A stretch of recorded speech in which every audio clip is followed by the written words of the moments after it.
spring day with everything in bloom. I do have a flag.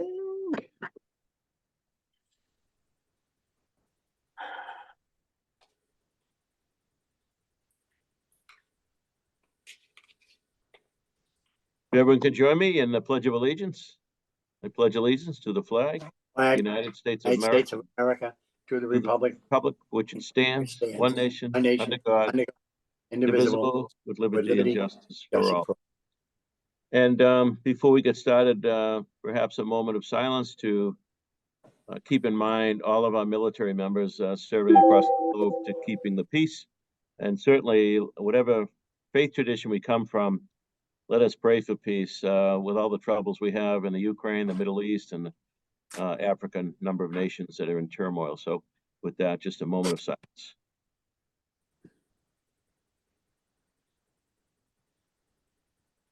Thank you, everybody.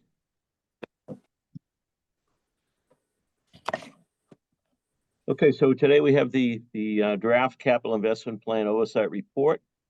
Brian, you leading this off? Or are we going right into our? Could we do the minutes of the 4/9/24 meeting? Sure. And I have a motion to poll. approve the minutes. There's a poll. Yeah, sorry.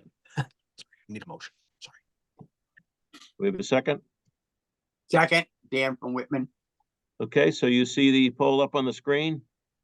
Yep. Yes, approve. Okay. Boom. Submit. Come on. Hand raised from in the crowd, sir. Sorry, I wasn't able to submit just for the first Right. question. Right. Just won't submit. Yeah, I'm having the same issue, Brian. Really? Yeah. Yeah, it wants us to answer all the questions. You have to answer all, yeah. Oh my God. Sorry about that. We'll just have to do it the old-fashioned way and the ayes and the nays. All those in favor? Aye. Aye. Aye. Opposed? The ayes have it. All right. Let's now do the fiscal 25 to fiscal 29 capital improvement plan. Brian, Yes, again, you wanna sir. see that? I do. Thank you. So thank you, everybody. I want to Suzanne Rasmussen from the chair of the Capital Oversight Report is doing her departmental budget today, so couldn't be here. But she and all of the committee worked very hard on this. We got this very late this year. The GM actually sent us a letter apologizing for that, which was nice. We don't usually get those, so I was very appreciative of it. The CIP went through a bit of a different approach this year, which something that I admit I thought they did every year. Sorry, am I sharing the right screen? Can you see the CIP report? There it is there. Okay. What I thought they did every year was kind of scrubbed the old stuff and replaced it, or if stuff was sort of not moving forward or wasn't really doing anything, I thought they would kind of reallocate that money. It turns out that money just kind of sat there and didn't really do anything. So the GM sort of learned this. This was the first CIP he's really gone through, and he scrubbed it and sort of reallocated some money. Part of the reason why was they had to find $150 million to sort of finish out the CRRC red and orange line cars, which they needed to get those folks a little bit of additional money. CRRC was having some financial troubles based on some tariffs that were imposed upon them. And in order to keep that kind of contract up and running, literally on the tracks, no pun intended, they had to sort of find some additional money. The alternative was that they would sort of just close up shop and the team would be kind of left holding the bag. So I think we can discuss whether that was a good or deal or not 10 years ago, but I think the fact that we're moving forward is very positive.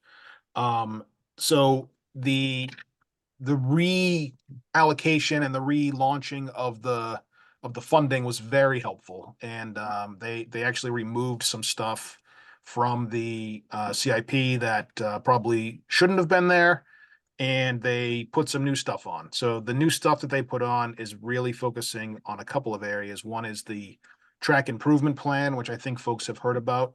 That is the getting rid of slow zones in the central subway. A lot of money has gone into that. And in addition, they're putting a lot of money into vehicles, both rail vehicles and subway vehicles. Buses are a bit of an issue, and I'll talk about that in a second. I'm just trying to get to this chart. Here we go. Brian, So can we remind everybody, Brian, too, that please sign in the chat, your name and community you're representing. Thank you. thank you, sir. The biggest sort of well, there's a few things that the committee wanted to call attention to, and in general, I should note that it is supportive of the CIP, and it recommends that we approve it as a full board and transmit it to the board of directors for the T. But the few things that they just had to call out. So if you can see on this chart here on the screen, in 2029. State funding for the T's capital improvement program for its infrastructure ends. And that has been a significant source. But so what happens basically at that point is that all that the T has left is federal dollars and its own money. And when I say its own money, this is money that it borrows against future operating budgets to support its capital program. They basically plan to borrow $600 million per year, every year, forever. To support their capital needs. And that is simply insufficient. It's well insufficient, but it's sort of all that they can afford. And so the state sort of falling off in order to support public transportation infrastructure is really not a helpful thing. But there's a lot of needs here in the Commonwealth, and I think we all know that. But that is what's going to happen in a few years. And what the state money currently goes for, it's important to note, is really expansion projects. Things like South Coast Rail, things like the Green Line extension, things like other expansion projects. So those fall off after 2029 when all the punch list items are paid for and all the stuff is gone. And then the T is sort of left to its own devices and its own funding with its own money and whatever it can get out of the feds. That's an important thing to note. The other sort of big critique of the CIP from the committee is that there doesn't seem to be a unified sort of strategic plan surrounding it, sort of enveloping it, supporting it, structuring it. It is a list of projects. And that's understandable given that this is really the GM's first CIP. I mean, he arrived this time last year and didn't really have a chance to weigh in on that CIP. Folks might remember we actually asked him last year to kind of delay it, but that didn't happen. So this is the first time that he's had the chance to kind of do this. And one of the critiques is that there isn't a unified plan. And I'll give you an example. So the Commuter Rail Committee actually met with the Commuter Rail folks last week to hear about their plans and what they had in this CIP. And what they sort of talked about was different from what we could pull out of the CIP. There isn't a unifying narrative that goes with this plan. What the Commuter Rail folks were actually talking about is very exciting and really using administrative infrastructure money to start regional rail, which is very exciting, putting things in like turn tracks and doing some new stations and some new facilities. But just by reading this CIP, and trust me, I read this 3 or 4 times and pulled it apart 15 different ways, that wasn't easily discernible. So the big critique is that, again, the T doesn't do a great job of telling its own story and of its own successes. And this is, I think, a success. We're just missing that right now. So the big critique was that they should have a unified theory, a unified approach and a message as to what this funding is actually going for. And if you look on the screen, you can see it's going for a lot of really good things. Commuter rail is doing very well in this CIP.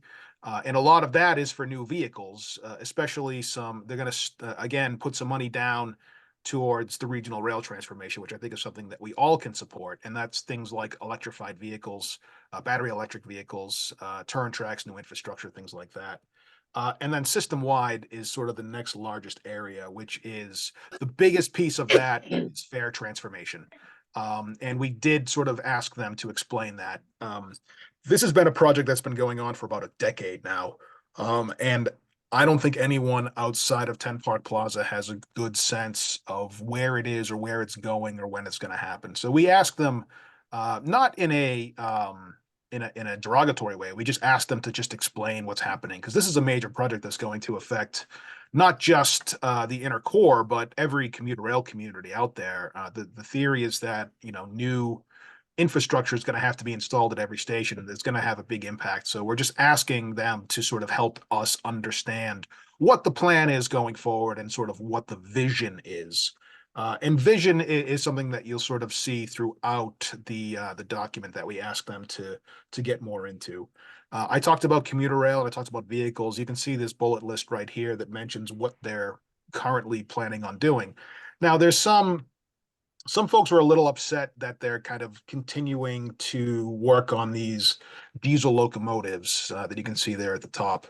And I agree, it's unfortunate, and we wish that that wasn't the case. But the commuter rail folks at the T have told us that they need to keep the legacy diesel fleet going for at least another decade as they transition to regional rail. It's not something where you could just turn a switch and it flips over. So that is unfortunate. And you know, we sort of asked the question about what is the plan for regional rail and the transition. And a lot of it has to do with building new structures. So you know, despite what some of our friends in the advocacy community believe, you do need places for rail vehicles to be maintained, cleaned, and places for operators to kind of congregate. Some of our friends believe that you can just run these things 24/7 and never sort of stop them. That's just not realistic. So the biggest impediment to regional rail is building places for them to be cleaned, maintained, fixed, and have their fluids and stuff changed. And that's also true on bus. And so we talk about that a little bit down here in the bus area. So folks might be aware that there's a few state laws right now that sort of mandate that the T not buy new fossil fuel powered propelled vehicles after 2030, and certainly not own any after 2040. Unfortunately, that is looking very unlikely to happen based on this CIP. The fact is that they are actually putting some money into midlife overhauls for their 175 of their 40-foot compressed natural gas propelled vehicles. And that's because they haven't been able to get their facilities built. I think we're all aware, I know the mayor is, of the project in Quincy.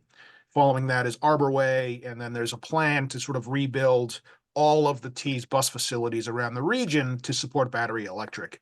For a variety of reasons, they just haven't been able to get Quincy off the ground, and that's really the prototype that they have to get done first and correctly in order to meet their non-fossil fuel propelled requirements. So it's unfortunate, but again, it's one of those things where it would be perfect to have an all battery electric bus fleet starting tomorrow. But it's okay. It's good that we have this transition. CNG is better than diesel. It's not ideal, but we also don't want to be stranding people and stopping service. So that's what a lot of this CIP is sort of about. It's about kind of continuing to make that incremental change that we all want to see move faster, and then asking them to kind of help us understand the narrative, the plan, and the approach behind it. And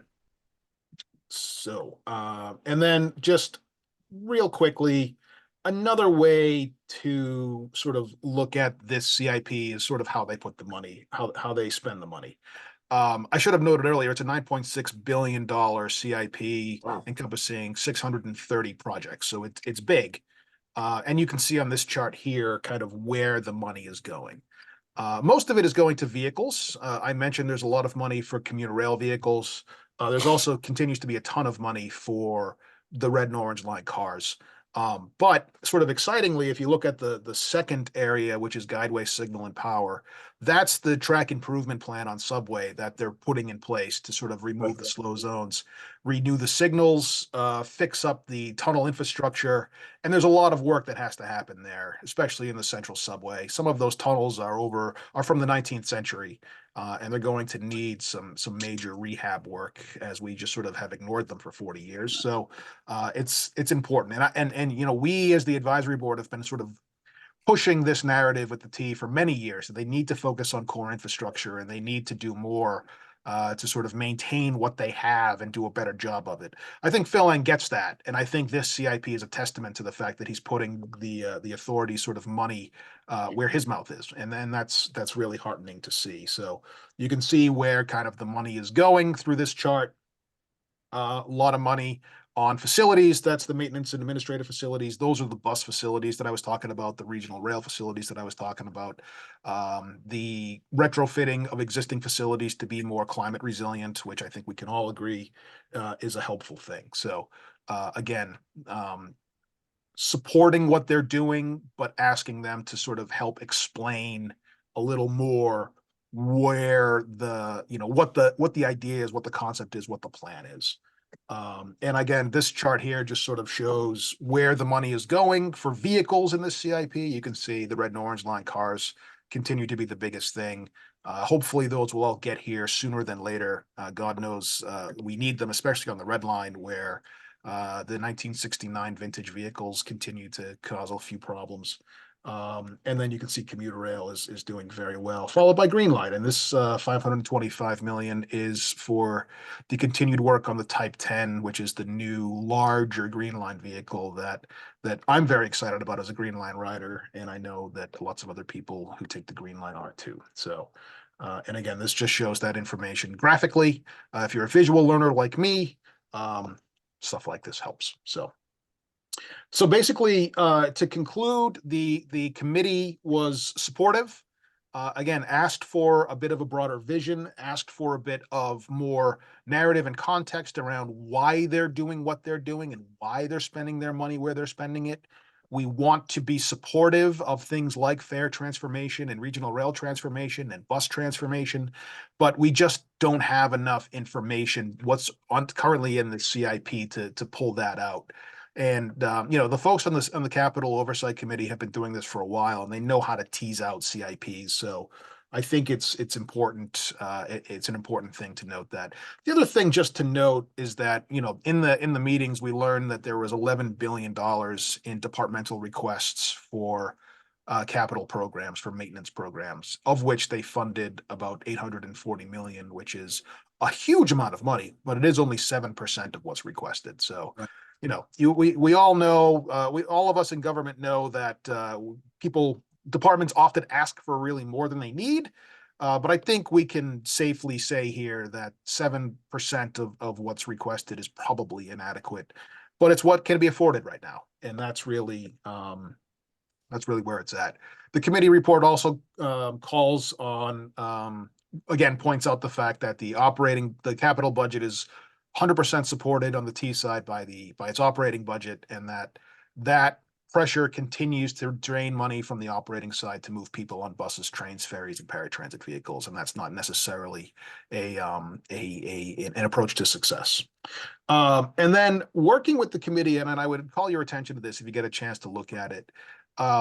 Noting that there isn't necessarily a great narrative or overarching vision for our public transportation network in the Commonwealth, the committee offers some suggestions. And it starts with climate resiliency, doing all of the things to build the new facilities to get the battery, electric bus and rail vehicles built, moving towards 100% accessibility, which I know they're working on through something called the Program for Accessible Transportation Infrastructure, the PATI initiative. We specifically call out the need to commit to 100% low floor vehicles on all modes, which I know the authority supports. We ask, again, what's the timeline for making all of the subway stations 100% accessible? There's a few outliers still there. Bowdoin, Symphony, and Boylston come to mind. Bowdoin, there's no plans for. Symphony's being worked on, so we sort of ask what's going to happen to Bowdoin and to Boylston.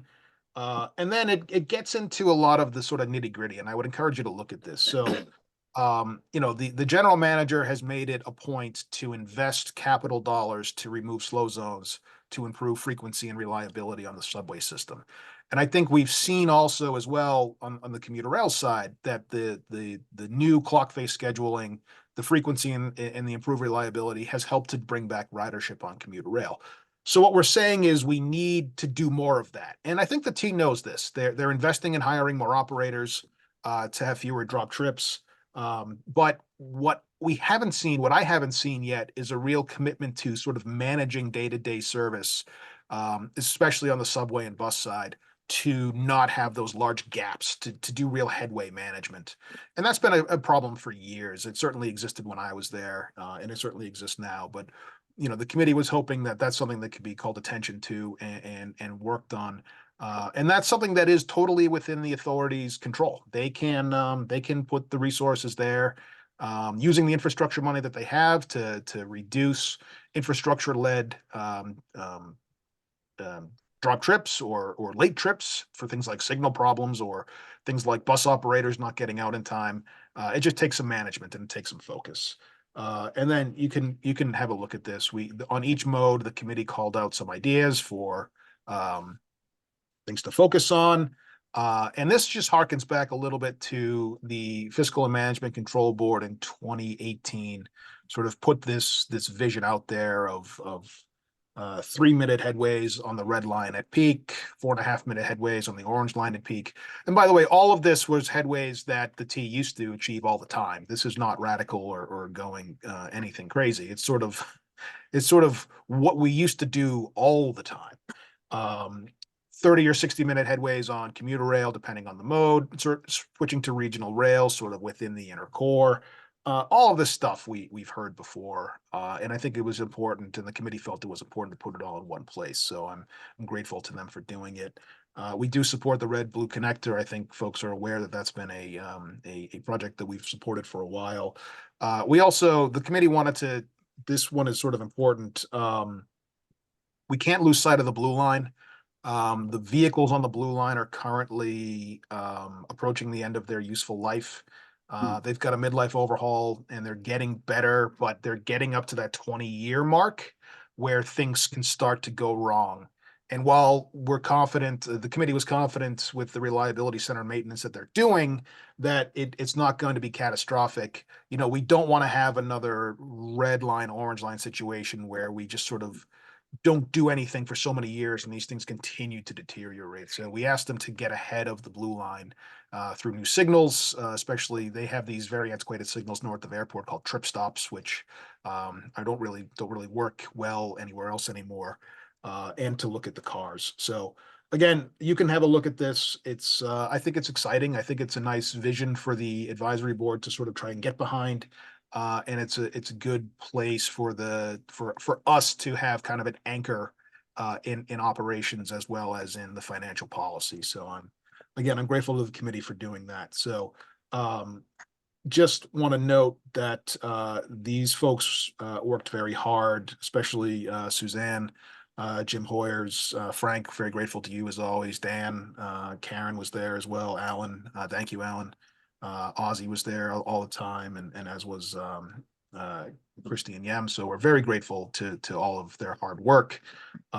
We did this on several Fridays. We did it. It was very compressed this year, so it was not anything that was easy to do, but they got it done. And so the request from the committee is that the advisory board, the CBOC, the Capital Budget Oversight Committee recommends that the full advisory board vote to accept this report and transmit it to the MBTA Board of Directors in compliance with this section of Mass law. And in doing so, it will be the board's recommendation for the coming year. Thank you, sir. Brian. Anybody have any questions at this point, or anybody from the committee want to add anything? Yeah, if I may, Chair, Dan Salvucci Whitman. Brian, what are we looking at as far as public safety, especially things like on the orange line where the tracks are going down the middle of streets and you have drivers that are cutting in front and not paying attention, walkers not paying attention, crossing tracks?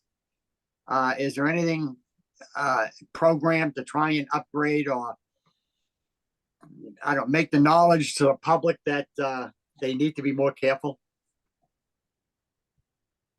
There actually is, Dan. I think you meant the green line, which runs in mixed traffic. I don't know if Matt Moran was here. I saw him earlier, but the city of Boston is working on an initiative right now with the T, and there's money in the CIP to support this, to create a dedicated transit way so that the mixing of cars and light rail vehicles and pedestrians will be eliminated.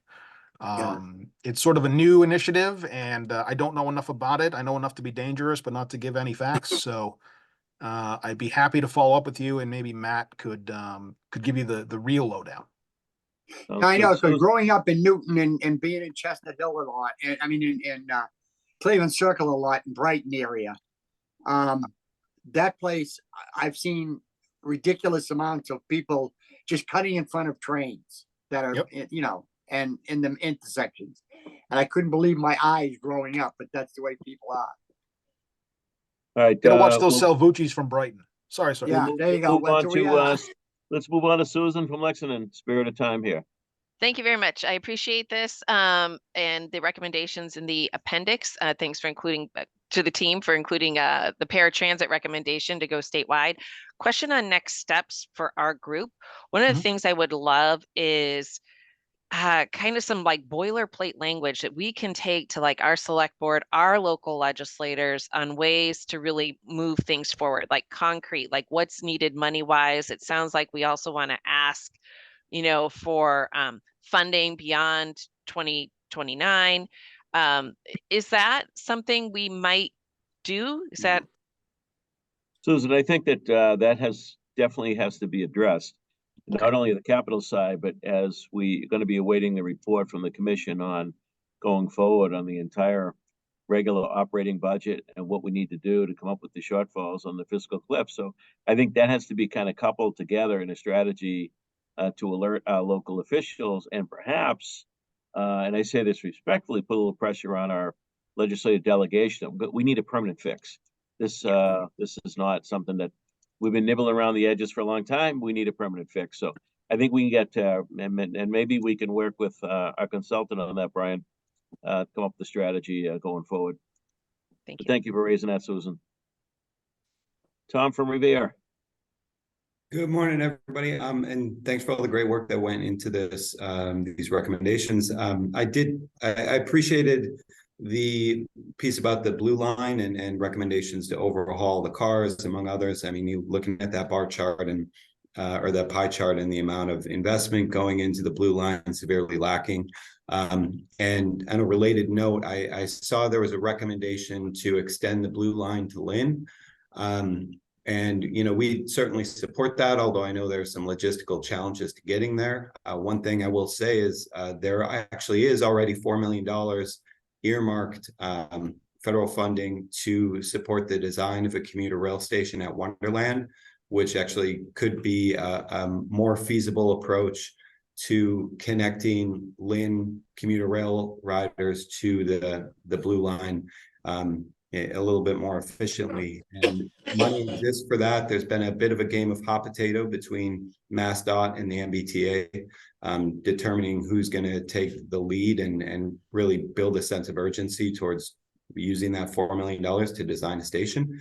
I don't know if it is possible or you know, or if the advisory board could get behind adding something like that to these recommendations, but it seems like a more feasible way to approach that Lynn Blue Line connection. And it already has money associated with it. Thank you, Tom. Great idea, Leonard? Mr. Mayor. Thank you. Thank you, Mr. Chair. I think I figured out how to collapse me 3 questions into one succinct one.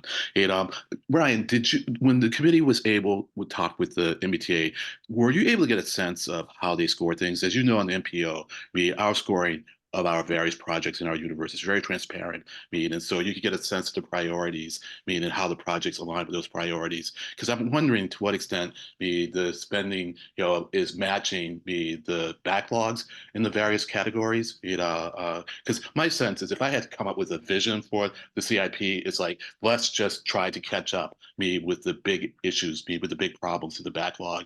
Because I think they are, as they stated in the plan in the document, that they're kind of looking at the PMT. Our Focus 40 is like the vision, and the CIP is just kind of like the implementation of that vision. That's it. Thanks. Thanks, Leonard. Yeah, I should note that the PMT is now late. And we won't get it until at least 2025, 2026, and they're supposed to give it to us in March. So, But the question was, do you get any insight into the scoring? I So know they describe it, but do we get a sense of how their projects match up with their scoring? not necessarily, Lennon. I think that speaks to the lack of a vision and the lack of an overarching narrative. So I think what we're seeing is this is sort of the GM's priorities. They're putting a lot of money into track, things like that, which are desperately needed.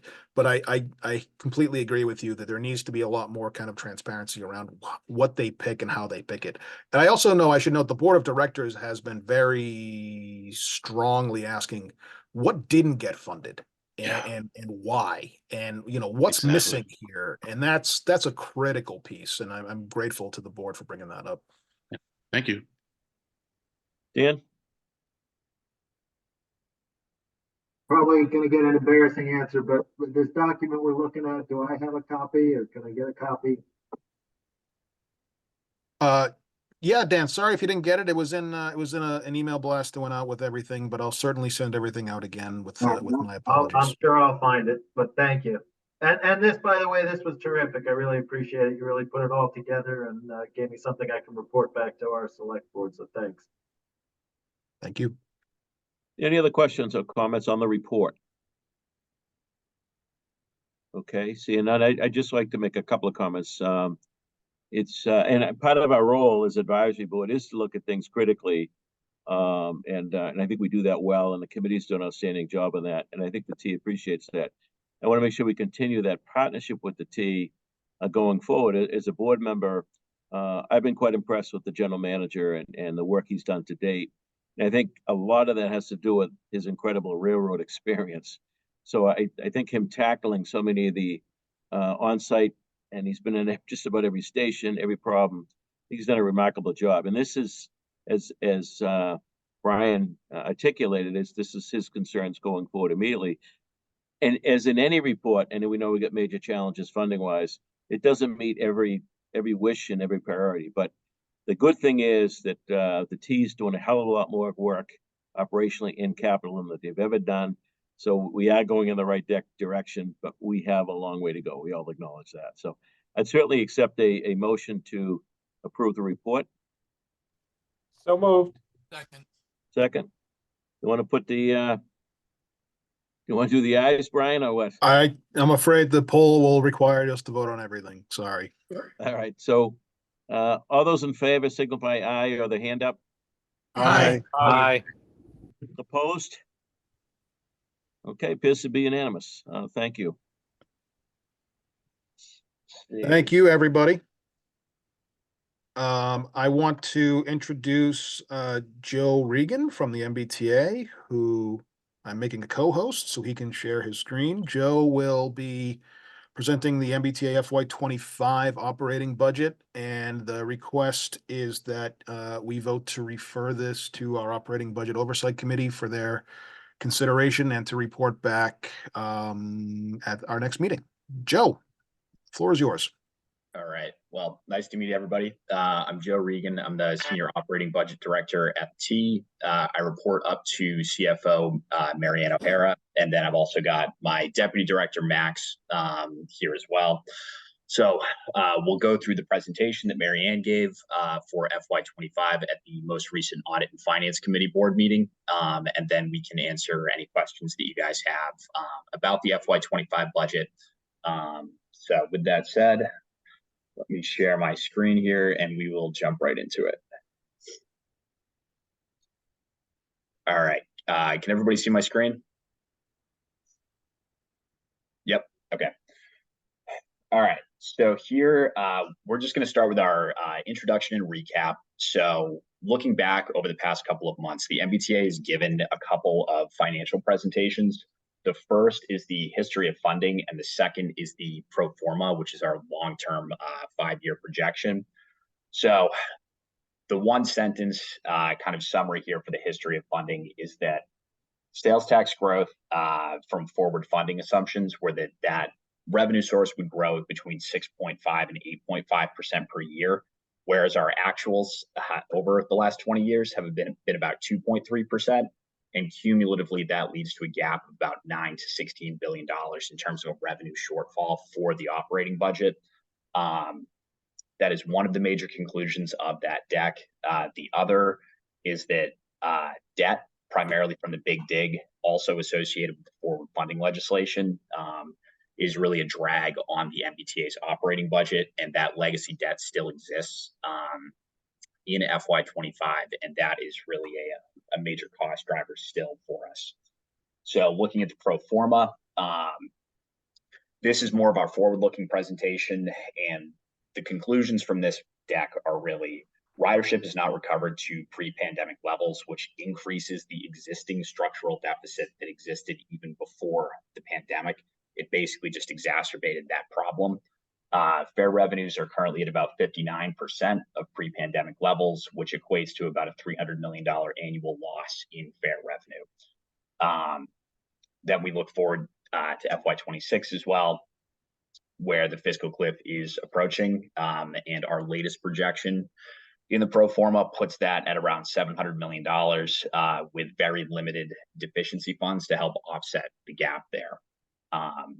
In the fall, we're going to be coming back with another updated pro forma projection. So this usually typically happens once a year. $700 million for FY26 is the current projected gap.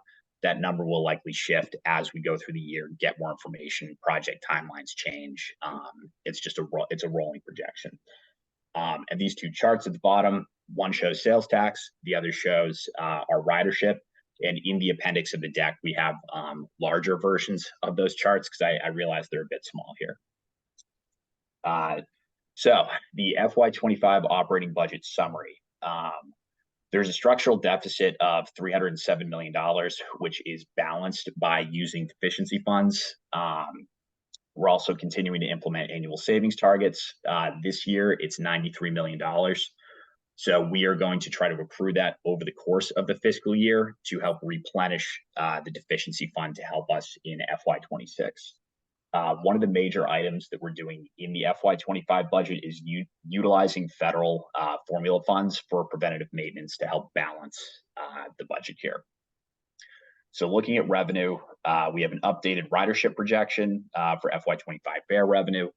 This incorporates all the new initiatives that are happening this year, such as low-income fares, year 2 of the Sumner Tunnel renovation, and just a litany of other, pluses and minuses for smaller programs.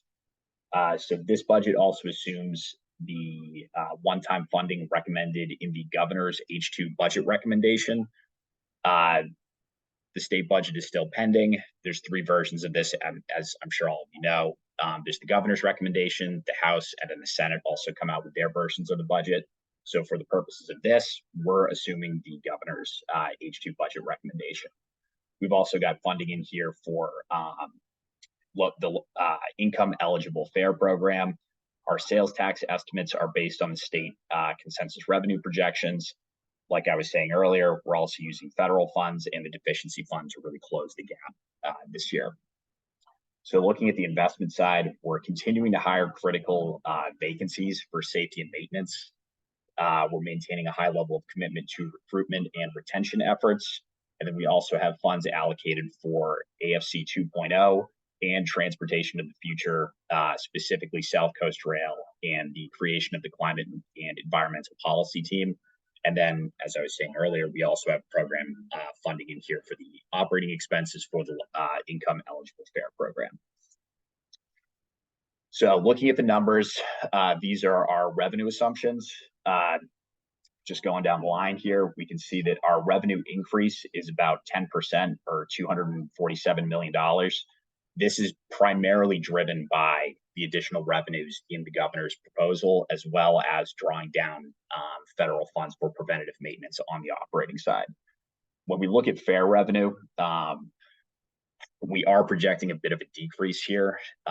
This is primarily driven by some of the initiatives that I was mentioning on the prior slide, as well as the track improvement program and ridership leveling off across the system, which is consistent with our peer agencies as well. Everybody's hovering somewhere in about the 60% range, and then we layer on all the new programs that we're doing. that are generally ridership positive, but revenue negative. So that is really what's driving the decrease there. Sales tax, like I was saying, the consensus revenue number, which is 1.4 billion.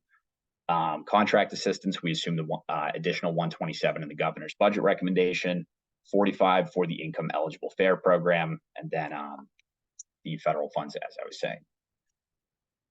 Looking at spending, our spending is going up by 11% on the operating budget. This is $293 million. Wages and benefits is by far the biggest driver of this. And you can see in this row right here, our total wages and fringe are projected to go up by about $200 million or 20%. That is primarily driven by historic collective bargaining increases to try to increase retention and really fill the enormous amount of vacancies that the MBTA has. So that is primarily hiring frontline and maintenance staff is what is driving that. So our headcount in terms of operating budgeted positions is 8086, and this is a 443 position increase over the FY24 budget. Looking at materials and services, like I was saying, we have 22 million for AFC2, as well as $13 million for the track improvement program. And really those are the two major items, and just inflationary pressures across the litany of smaller contracts really makes up the rest of the difference in terms of what is driving those numbers up. With commuter rail, South Coast Rail is the big mover there, as well as fixed price contractual increases. And the ride is also looking at some significant cost increases this year, primarily from the income eligible fare program, as well as CBA increases for drivers. So wages, the big takeaway here is that really wages for drivers across all modes, internal to the MBTA, external with Keolis, and external with the ride, are going up kind of across the industry. And we're really feeling that in the operating budget this year. With debt service, we do have a little bit of relief on the operating budget this year. So we are capitalizing interest from bond proceeds in FY23, and we're remaining consistent with the obligations to fund the capital side. So that is providing us with a little bit of relief. You can see we're going down from 517 to 467 on debt service. So that gets us to our net revenue. Our net revenue numbers here, like I was saying earlier, it's a $307 million deficit, which we're balancing with the deficiency fund. The primary drivers are really what I had mentioned earlier. And then we have the savings target as well to try to replenish the deficiency fund a little bit throughout the year because we're definitely going to need it in FY26. So looking at our ridership and fare revenue, this is kind of just a summary chart that shows the drop compared to where we were pre-pandemic. This big valley here is obviously the height of the pandemic when our ridership bottomed out. And you can see here, we've really been leveling off since FY23, and our revenue is projected to take that small dip, like I said, from the track improvement program, income eligible fares, and other smaller ticketing programs. So this is a different view of our expense growth. So you can see in this stacked bar chart, our expenses are going up by this 10.7%, rounded up to 11 on the previous slide. CBA increases alone account for about 4.2 of that 10.7%, and then filling existing vacancies and staying on the path to really keep hiring going is really the other major driver here. South Coast Rail, AFC2, income eligible fares, and TIP. These are all continuations of programs that have been in the works for a long time, going live in FY25. That's your other big chunk in terms of drivers, and then inflation and all the pluses and minuses in every other category really makes up the difference there to get you to this total of 10.7. So looking back on this chart, this is our expense growth since the beginning of the pandemic. So this dark bar shows our actuals and these light bars show our budget. So looking at the darker bars, you can see that we're really in the range of about 1.8 to 2.4%. during the pandemic, and then it really starts picking up in FY23. This chart is a bit deceiving because the story behind it is during the pandemic, we were experiencing record inflation, which was really being offset by significant attrition that we were experiencing through the Great Resignation. So our headcount was actually decreasing throughout the pandemic, which was offsetting the pressure that we were feeling from inflation. So once you get into FY22 and FY23, this is when the FTA safety report comes out and when the MBTA really makes a push to reduce attrition and increase hiring to really catch up on the maintenance that really needs to happen and build back service levels to where we were pre-pandemic. So you can see that that's reflected here in the budgets for FY24 and FY25, primarily driven by headcount. So sticking on headcount for a little bit longer, as that's one of our major drivers. This chart, you can see here, the striped blue bar, these are our vacancies, and then the dark bars on the bottom are our actuals. So you can see in July, we started the year with about 1,500 vacancies on the operating budget. By the end of the year, we're projecting to fill about 1,000 net positions, which is a record hiring year for the MBTA. If we continue along that pace in FY25, we'll be able to fill a significant amount of these vacancies throughout the fiscal year as well. Which positions are filled really depends on the specialization of the position. Obviously, some are more difficult to fill, but we've made significant progress on the what we call our programmed hiring, which is really bringing on and training drivers, motor persons, maintenance staff. Really, our pool of talent and how we're developing that has really improved. And now the goal is to push those positions up into more specialized positions. So these are the improvements that have been made over the past couple of years, which we hope to continue in FY25. So these charts down here, these show the service levels for our heavy rail. So we're looking at average weekday trips, median weekday peak headway, and then median cycle time. So you can see our weekday trips are going up across all of these lines as part of the track improvement program. This is alleviating slow zones, hiring drivers. This is really the fruit of what the MBTA has been doing over the past couple of years.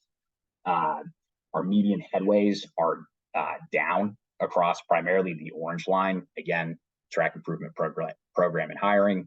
And then our median cycle time, which is how long it takes for one train to make a full loop around the system, which is kind of in my opinion, this is really the primary metric you should be using for measuring, or we should be using for measuring service, as it encompasses everything really. How long does it take a train to do a trip around the entire system? So you can see there's been huge improvements on the red line as well as the orange line. And then on the blue line, there's also been improvements, and they are also completely slow zone free at this point, which is a huge success.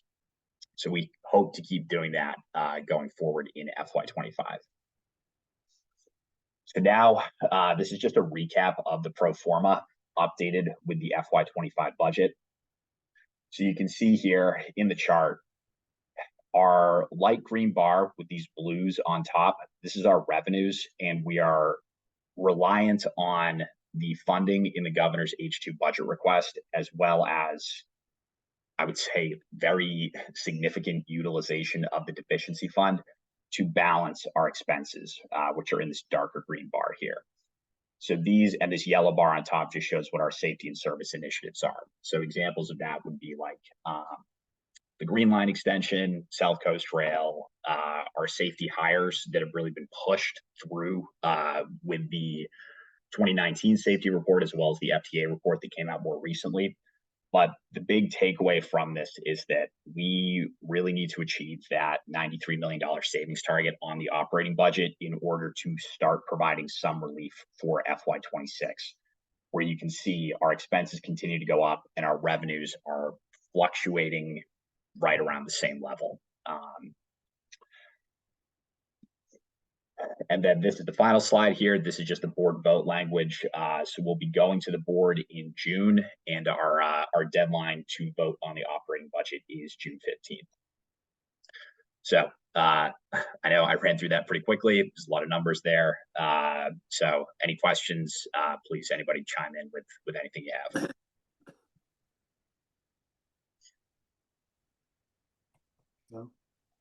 Mayor Koch just left to go to the men's room. He'll be right back. So I guess we'll start with Deborah with any questions.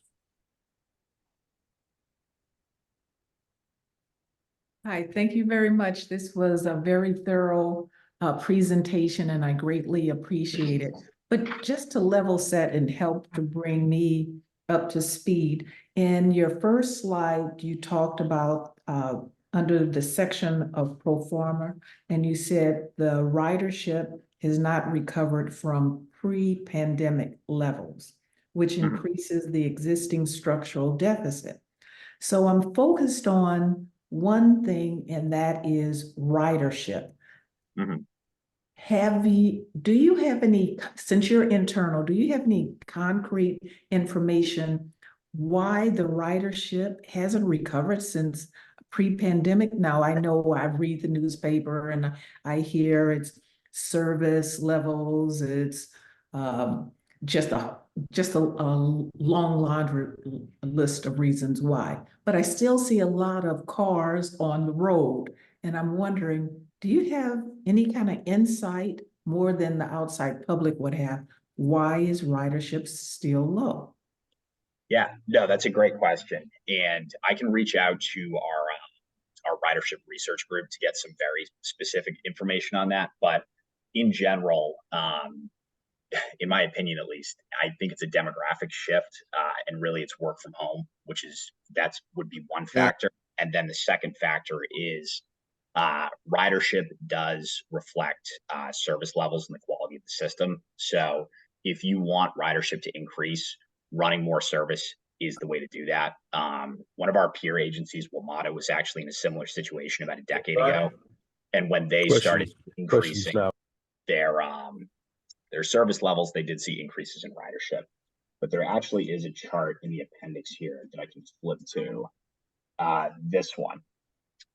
So this shows ridership for all of our other peer agencies as well, to see basically how's the MBTA doing compared to our big major peer agencies like WMATA, MTA, CTA, BART out in San Francisco.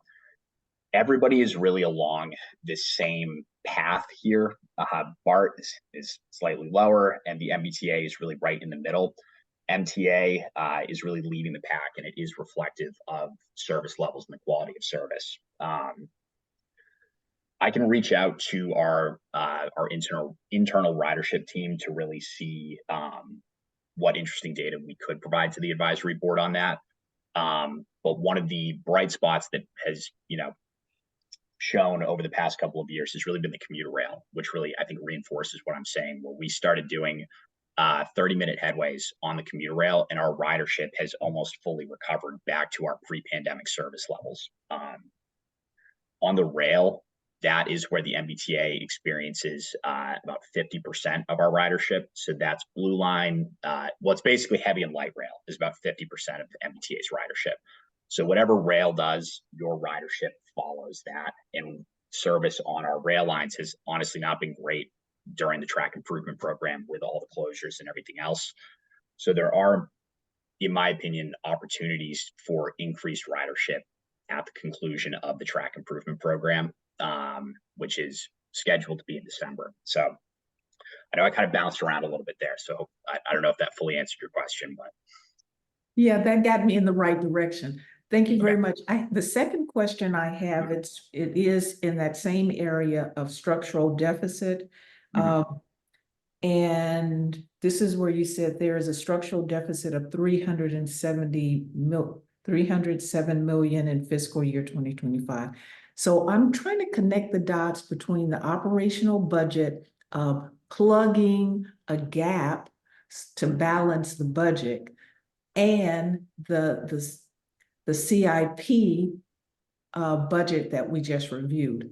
So if the operational budget needs one-time source of funding to plug the gap, does that impact your borrowing capacity or interest rates on your capital improvement items? I'm just trying to, I approved our capital plan just a few minutes ago, but I didn't think about interest rates and the impact based on what's going on the operational budget side. Can you help me connect those dots? Yeah, absolutely. That is another very good question that I think sometimes gets lost, is that, you know, we think about these things separately, but they are connected together through specifically the debt service line item, which is right here on this chart, if you all can still see my screen. So the funding that we're using to balance the operating budget deficit is essentially, it's our deficiency fund, which is our rainy day fund. And the reason that there is funding in that is still from the federal bailout that happened a few years ago. So there's the CARES Act funding and the American Rescue Plan funding. This is really the remaining funding from that program that we're using to balance. On the capital side, the more debt we issue, there is a risk to our bond rating. So, I mean, going back to the CIP, if state sources completely disappear and we can't pull down enough money from the from the feds, and we have to increase our debt issuance, say up to $800-ish million, the more often we do that, the bigger this number gets here, which then increases the gap on the operating side as well. So that's kind of the short version. I don't know if that fully answers your question, or if there's any follow-up threads you want me to go down. No, that's good enough. There is a correlation. Thank you. Okay.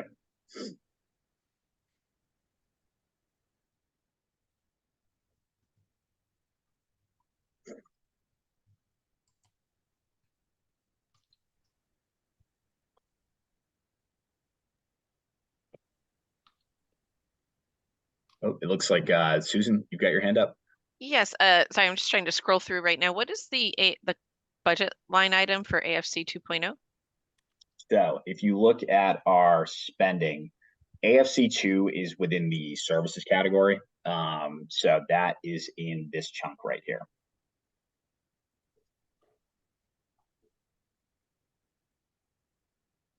Yeah, and the reason it's in there is because this is this $22 million is it's a payment for a third party contract to basically execute the system and maintain the maintenance, do the maintenance, and just make sure everything works with this new software that we've been developing and the new gates and everything else. So it's it exists within our services category right here. Anybody else? I can't see everybody. Brian, let me know if you see something. I do not, sir. Okay. So at this time, I would accept the motion to put this into the operating budget oversight committee. Anybody want to make the motion? I'll make that motion, Dan from Whitman. Second. Okay, we have a motion, a second. All those in favor? Aye, or put your hand up. Aye. Aye. Opposed? The ayes have it. Excellent. That goes into committee. Thank you. Next item on the agenda, anything on old business, Brian? Or our next meeting discussion? No, right now we're scheduled for June 11th, but there's a board meeting that's just been scheduled for that same date and time. So we're gonna have to find another time for us to get together in advance of the 11th. So watch this space. That's the recommendation on the budget, right? So we should be in. Yes, sir. Yeah, okay. That makes sense. We'll try to work that out. And just a reminder to everybody too, that you don't need to wait for a board meeting. If you have questions, concerns, or anything, Brian's available all the time. Chase that stuff down. And I know that does happen on a fairly regular basis. We appreciate that work, Brian, and everybody. So if there's nothing else, I'll accept the motion to adjourn. Motion to adjourn. Second. All those in favor, aye? Aye. Opposed? We're adjourned. Enjoy the day, everybody. Thank you. Bye-bye. Thank you, everybody.